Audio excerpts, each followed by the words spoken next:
మొన్న ఎక్కడో bike accident అయిందని విన్నాను. నేను ఎన్నిసార్లు బైక్ మీద అటు ఊపాను ఇటు ఊపాను, కానీ నన్ను కాపాడుతూ వచ్చావు. మొన్న ఎక్కడో గ్యాస్ బండ పేలిపోయిందట, ఎన్నిసార్లు ఆ బండ మీద కూర్చున్నని, ఆ బండ మీద కూర్చునే కబుర్లు చెప్పాను బాబా.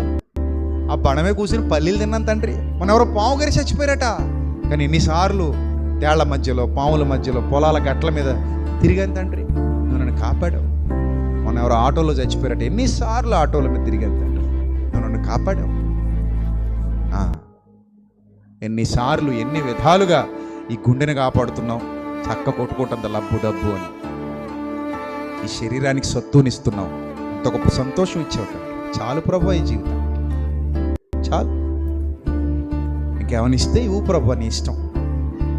నువ్వు ఇస్తే తీసుకోవడానికి నీ దాసుడు నీ దాసురాలు సిద్ధంగా ఉంది తండ్రి.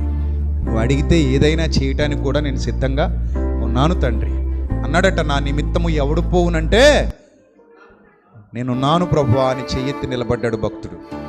మనం కూడా అలాగే నిలబడాలి. ఏముందండి, ఏం పట్టుకెళ్ళవండి, ఇక్కడ నుంచి అన్నీ వదిలేసి పరలోకం పోతాం.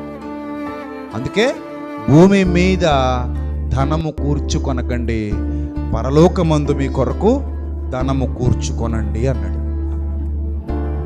అర్థమైందా?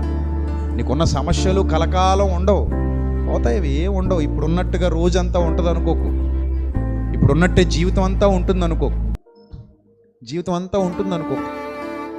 నీకు తెలియని ఎన్నో నీ జీవితంలో జరగబోతున్నాయి. రేపేమి సంభవించునో మీరు ఎరుగరు. కనుక అనవసరంగా ప్రాణాలు తీసుకోవద్దు, అనవసరంగా చింతొద్దు, దిగులొద్దు, విచారం వద్దు, బాధొద్దు, కృంగిపోవద్దు. విశ్వాసం ఉంచండి, నీ చిత్తమే సిద్ధించును గాక అనండి. ప్రభు నిన్ను విడువడు, ఎడబాయడు.